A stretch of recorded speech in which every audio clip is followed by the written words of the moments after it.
296. hadis.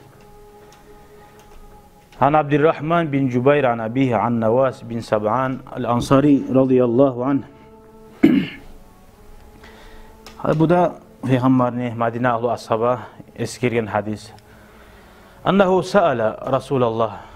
Bu Nevas Sab'an'ı ulanı soragan Allah'ın elçisine. Sallallahu aleyhi ve sellem anil birri vel ismi. Buna şurayı sorayım bu ashablar. Ya yahzat ne zattır yahzat? Günah zat ne zattır deb soragan. Yani kısaca Peygamber bu garayta. Al birru husnul hulq. Yaxşılık Allah söyleyen arıgılık degen. Vel ismu günah deb aytan zat ma haka fi nafsika ve karihta an yattali'a aleyhin nas. Ay nafsine biraz seni bir çimleyen zat. Bir zat etemsen yüreğin açılmıyor şu zat etegen zamanla. Mümin adam Allahu Teala yüreğin taza yaratkan. Yaman zat etemse bir şöyle çustuvası var. Hani yaşayanda görəbiz. Hani Instagram'da görəbiz. İki horaz birbirine yavuşamsa, iki gurgur birbirine yavuşamsa, böyle karışıp şulanı ayıra. Tugum, nege nafsi taza. Bara ullu bula turup, nitoki horazlar, itler, adamlar yavuşamsa da kepi geleyen bula. Tugum, adamlar ultiramsa da birbirini. Şu buzulmak, yaman zatını kopkura turup insanın nafsi buzula.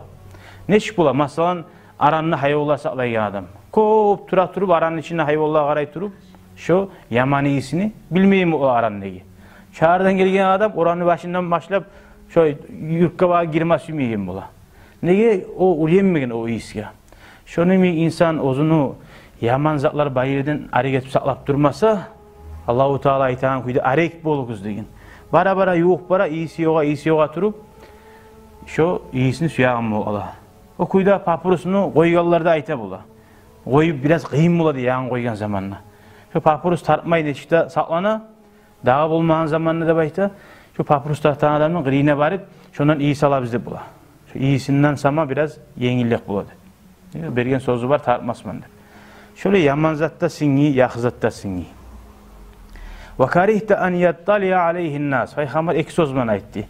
Yüreğin erkin tuğuşu zaten etegen zamanla ya kişi korup alsı deyip. Yakzat etegen zamanla korkmaya adam. Suyuna türbeti. Kısılmayı. Ve insanlar gorganını suymayan zat değil. Ona şu yaman zat deyip kısaça aytti Peygamber aleyhissalatu vesselam.